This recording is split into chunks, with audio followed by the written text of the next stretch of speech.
یہ بتائیے کہ جو ابھی حال ہی میں ابھی ایک مسئلہ ہوا ہے جس میں کہ وسیم رضوی جو کہ شیعہ سینٹرل بورڈ کے سابق چیئرمین ہیں، انہوں نے ابھی سپریم کورٹ میں ایک PIL داخل کی ہے جس میں کہا گیا قرآن کی جو 26 آیات ہیں جو کہ آتنکواد کو بڑھاوا دیتی ہیں، نعوذ باللہ، ان کو قرآن سے ہٹا دینا چاہیے۔ اس مسئلے پہ آپ کا کیا کہنا ہے؟ اللہ قرآن مجید میں خود ارشاد فرما رہا ہے، بسم اللہ الرحمن الرحیم، انا نحن نزلنا ذکر و انا لہ لحافظون۔ ہم نے ہی اس ذکر کو، اس قرآن کو نازل کیا ہے اور ہم ہی اس کی حفاظت کریں گے۔ تو ایسے لاکھوں وسیم رضوی اور لاکھوں سلمان رشدی اور لاکھوں تسلیمہ نسرین اور یہ لوگ پیدا ہو جائیں، مر جائیں، قرآن کی 26 آیتیں تو کیا یہ 26 حروف بھی نہیں ہٹا سکتے، یہ 26 حروف بھی نہیں مٹا سکتے، اس لیے کہ یہ بندوں کی لکھی ہوئی کتاب نہیں ہے، یہ کوئی بندوں کی لکھی ہوئی کسی اسکالر کی تھیوری نہیں ہے، یہ اللہ کی نازل کی ہوئی کتاب ہے، اور جس کی حفاظت کی ذمہ داری خود اللہ نے لے لی ہے، اور اللہ نے اس کو اپنے نبی کے قلب پر نازل کیا ہے۔ تو چاہے قیامت آ جائے، دنیا زیر و زبر ہو جائے، قرآن کا ایک زیر زبر نہیں ہو سکتا، ایک زبر زیر نہیں ہو سکتا، قرآن مجید کو کوئی نہیں مٹا سکتا۔ اور یہ سراپا جہالت ہے، اس لیے کہ اس نے خود کبھی قرآن، میرے خیال سے اس نے خود کبھی پڑھا ہی نہیں ہوگا، اور نہ اس نے کبھی نماز پڑھی ہوگی، اور نہ نماز میں سورہ الحمد بھی پڑھا ہوگا اس نے، تو اس کو پتہ ہی نہیں ہے کچھ قرآن مجید کے متعلق، قرآن مجید کے بارے میں۔ اور اس نے یہ جو جملہ کہا کہ نعوذ باللہ 3 خلفاء کے دور میں قرآن مجید کو امینڈمنٹ کیا گیا، خود صاحب سوائق محرقہ علامہ ابن حجر مکی نے اس روایت کو لکھا کہ جب بعد رسول 6 مہینے تک مولا علی اپنے گھر سے باہر نہیں نکلے،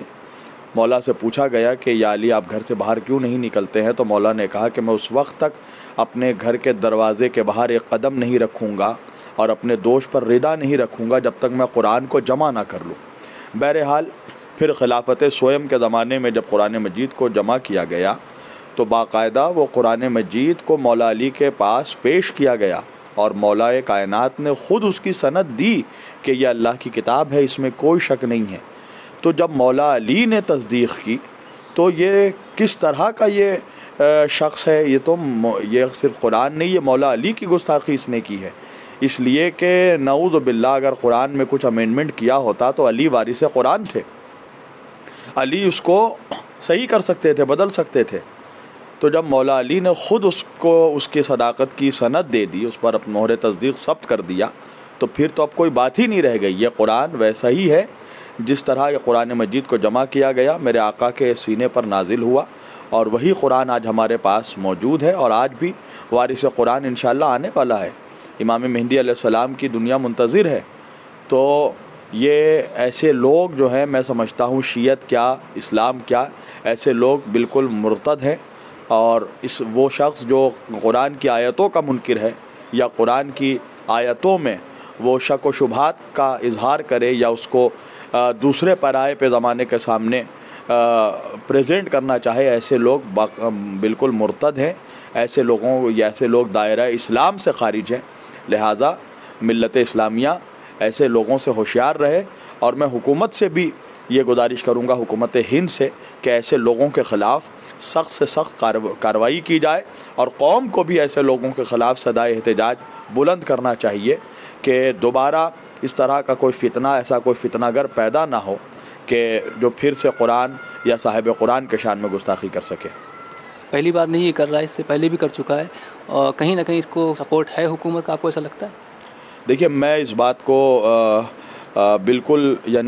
ایکوریٹ طریقے سے نہیں کہہ سکتا کہ اس پہ معاملات کیا ہیں، مگر میں تو اتنا جانتا ہوں، میں ہندوستانی مسلمان ہوں،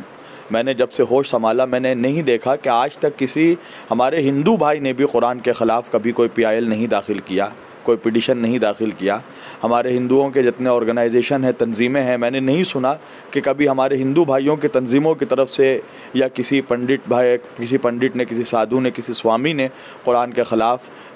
PIL داخل کیا ہو۔ یہ ایک پہلا میر جعفر نکلا ہے ہندوستان میں کہ مسلمان ہونے کا دعویٰ کرتا ہے، شیعہ ہونے کا دعویٰ کرتا ہے، اور یہ خود اس قرآن کے خلاف اپنی زبان درازی کر رہا ہے کہ جس قرآن کی تلاوت خود امام حسین علیہ السلام نے نوک نیزہ سے کی تھی، نوک سینہ پر کی تھی، اور اپنے جان کو قربان کر کے امام حسین نے جس قرآن کو بچایا، اور آج بھی آل محمد اس قرآن کے محافظ ہیں۔ تو اگر میں حکومت سے گزارش یہ کروں گا کہ یہ جو سوالات اٹھ رہے ہیں تو حکومت کو چاہیے ایسے لوگوں کے خلاف سخت کارروائی کرے،